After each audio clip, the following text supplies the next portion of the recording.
This is the difference between Alexander Isak and every striker currently at Liverpool. Look at the first moment. Look at the positioning that Alexander Isak takes up. Right between the two centre-backs. He's ready, waiting to run in behind, and Jacob Murphy has spotted his run. Then comes the magic. Isak's first touch on his weaker foot is absolutely immaculate. He doesn't just control it, he manipulates it. He lets the ball roll enough to take the defender completely out of the game.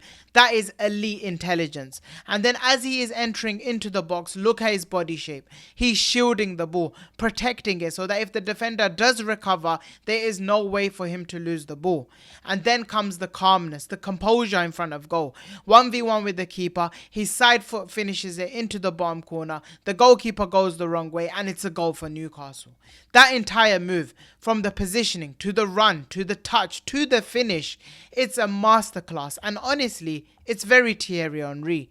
The pace, the elegance, the control, the effortless execution in transition. That is why so many fans and pundits have compared Alexander Isak to Thierry Henry, Arsenal's legendary number 14. Because when you watch him play, tall, fast, elegant, technical and ruthless in transition, Isak gives you serious Henry vibes. He's still developing, sure, but the resemblance in their playing styles is undeniable. And here's where the story gets even more interesting.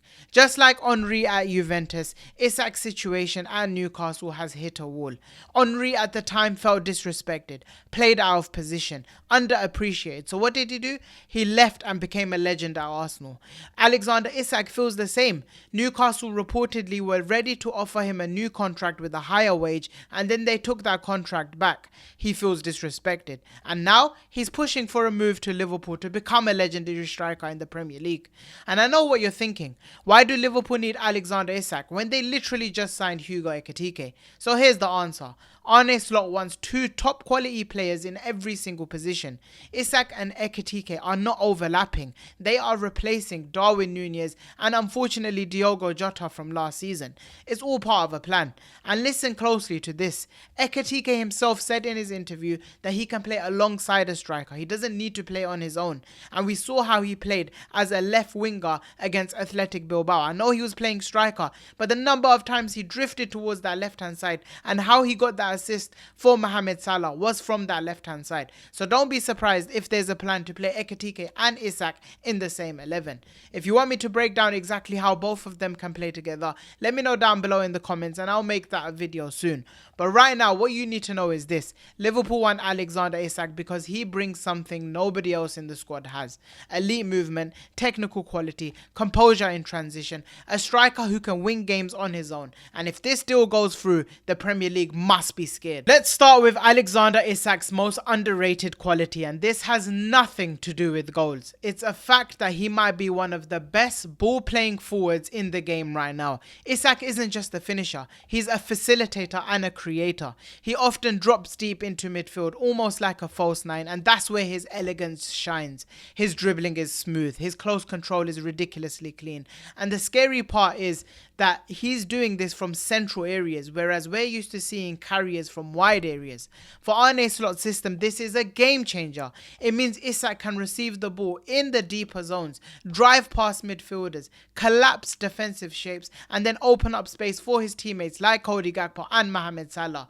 And here's what makes him elite. Once he draws defenders out, he doesn't just stop. He makes his own way into the box like a proper number 9 and finishes chances off himself. So not only does he start the attacks, he finishes them off too. And let me show you exactly what I mean. This is against Manchester United, a big game. Isak drops deep, picks up the ball and plays a simple pass. The ball then shifts its way all the way to the left hand side for Lewis Hall. But what does Isak do during this move? He is getting himself into the box. He positions himself perfectly in between the two centre backs so that they don't know which one of them should be picking him up. The ball gets whipped in from Lewis Hall and Isak makes an excellent leap for it. The timing, the movement and aerial ability all in one, and he gives Newcastle a goal from that excellent play. And we're going to talk about his aerial threat later too. But here's another one, this time against Brentford. Isak collects the ball outside the box, drive towards goal. Again, he plays it out wide to Murphy, but watch his instincts. When the ball moves out wide, Isak's already driving towards the box. Murphy sends in what might be a shot or might be a cross, but there he is again. Isak in the right place at the right time, a striker's instinct with a header, and gives them a goal. Now this last example is just world class, and that's the only reason why I'm showing you this. He picks up the ball, cuts inside, glides past two defenders that they're not even there. He links up with Anthony Gordon with a 1-2. He ends up in the middle of the box and he finishes off his chance. That is elite ball progression from the striker. And if you want the numbers or the statistics, Isak is in the 93rd percentile for progressive carries, 92nd percentile for successful take-ons. But here's the key. It's not about flashy dribbling or showboating. He carries to create chances. He carries to get shots off and get goals. Next up, we're going to talk about Alexander Isak's finishing ability, and that is exactly what Liverpool are missing right now, and I'll explain why in just 2 words: composure and precision. Let's be honest, Darwin Núñez brings chaos, energy and loads of shots, but too often he snatches at his chances. And whilst Hugo Ekitike is a great ball striker with a high ceiling, even he underperformed his expected goals in the last season. But Alexander Isak, he is ice cold. He doesn't panic, he doesn't rush, he is calmness in the chaos. When Isak gets the chance, it almost feels like he pauses the game, picks his spot and then finishes off his chance. Something that is very rare in the modern day striker. Over the past couple of seasons, we've seen him score in every single way. Open body curlers into the far corner, low driven finishes into the bottom corner with no backlift, near post rockets and even some superb headed goals. He's not just hitting and hoping, he reads the keeper's position and makes elite decisions in front of goal.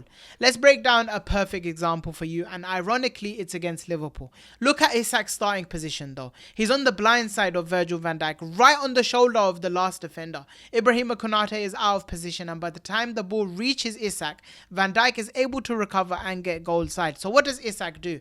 He takes a touch to create separation. He notices that Kelleher is off balance and he's leaning towards his left hand side, and he fires a pinpoint strike towards the near post. A goal almost out of nothing against one of the hardest defenses to break down. Now watch this, another brilliant example. This time Bruno Guimaraes, to be fair to him, plays a killer pass to Alexander Isak, and again is that signature move. He pauses, he looks at where the goalkeeper is, and then he has his spot and he finishes it cleanly. That pause, that patience is what separates him from being a world-class striker to what normally a good striker would do. And with Mohamed Salah evolving into more of a creator under Arne Slot, Liverpool need a clinical centre forward who you can trust to finish off the chances. And that's what Isak gives you. Ekitike can complement it, but Alexander Isak gives you that guaranteed end product. And let's put some numbers to it. 23 goals last season from around 20.42 XG, meaning he outperformed expectations. 88th percentile for non-penalty goals, 0.62 goals per 90 minutes, and he averages 3.1 shots per game. That level of consistent output is exactly what Liverpool have lacked from the striker role in recent years. We've already spoken about Isak's technical brilliance and finishing ability, but now it's time to focus on what truly separates him from the rest of the strikers in world football. That is his elite movement and positional intelligence in attack. It's not that he's just gifted with the ball. Isak's understanding of space, timing and movement is outrageous. He doesn't just react, he anticipates. He reads the defensive lines, sees the gaps before they appear and attacks them at the perfect moment. And when you combine that with his blistering pace, he becomes an absolute nightmare for defenders, especially when playing on the last man. Isak is very smart with his runs. He'll stay on side, which is completely different to what Darwin Núñez does. He'll time the run to perfection, and then he'll use his explosiveness to burst into the box and finish off the move. But what makes him special is not just the runs in behind. Inside the box, his movement is elite. He'll fake a run to the near post and goes towards the back post. He'll position himself between centre backs right in that awkward space where nobody knows who should mark him. And then his first run, if it's ignored, it's no problem for for him. He resets and makes another run. That patience, that intelligence, that repetition is what top level strikers can do. And let me show you a great example, this one against Chelsea. Again, look at the level of teams I'm talking about, by the way. We've already shown clips against Manchester United and Liverpool, and now we're talking about Chelsea.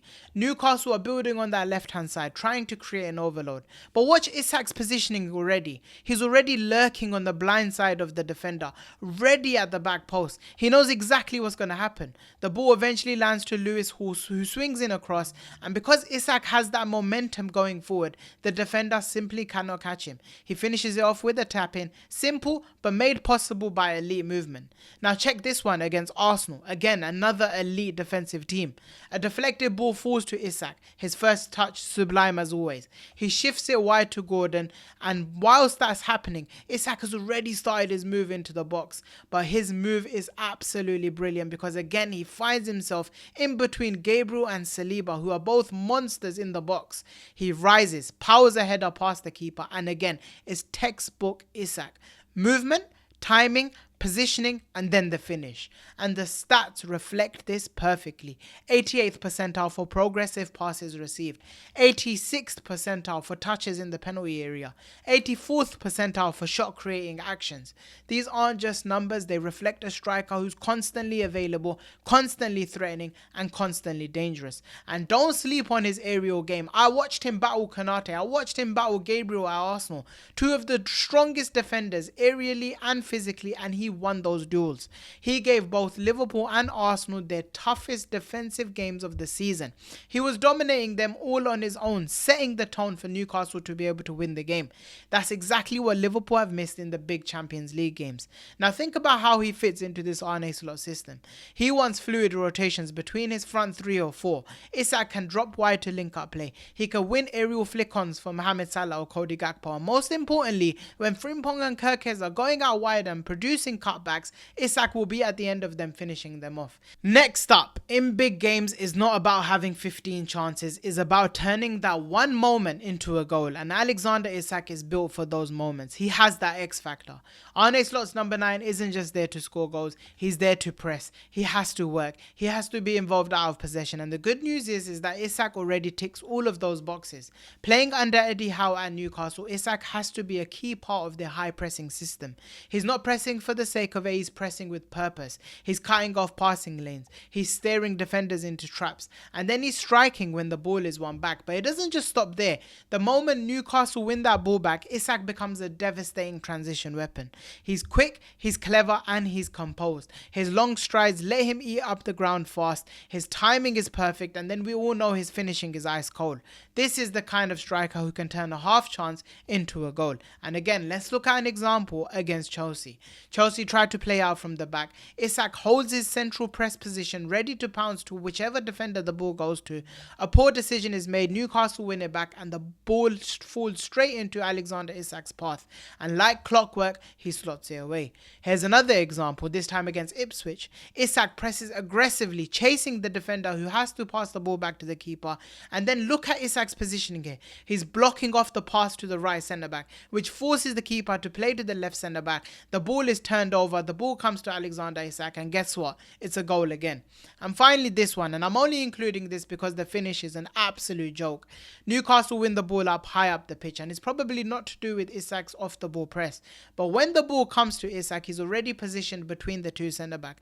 He receives the ball, turns on it, and he smashes one into the bottom corner. It is a stupid goal, but also the kind of moment that changes games. Now imagine that same scenario at Anfield.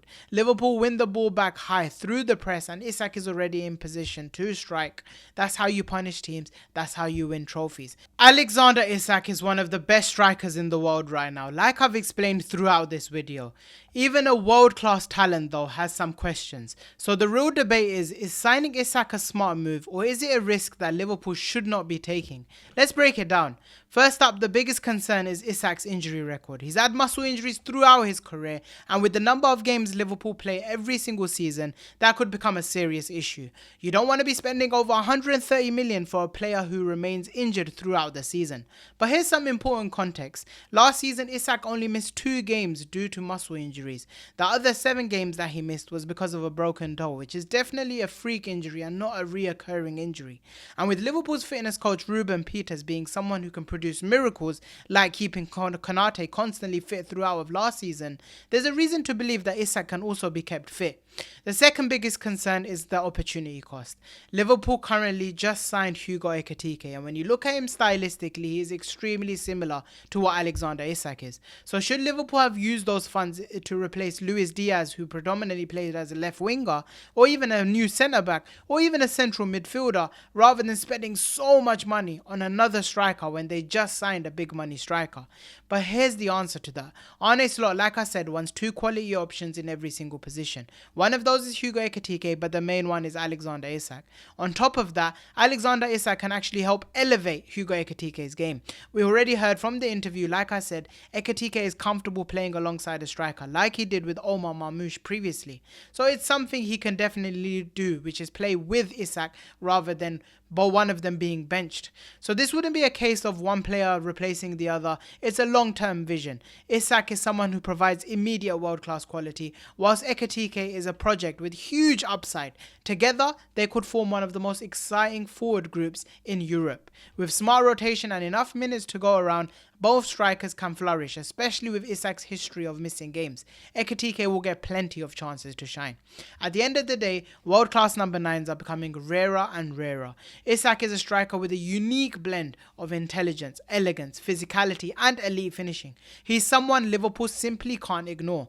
Under Arne Slot, Liverpool are evolving. The press will be smarter, the possessional play will be more controlled, but the transitions will still be lightning quick. And in a system like that, you need a forward who can facilitate play and finish off his chances, and that's exactly who Isak is. Ekitike is a smart investment, but he needs time. He's still a little bit raw. He needs patience. Isak is ready now. He's at 25, at his peak, and he can instantly lead the line whilst taking the pressure off Ekitike's shoulders.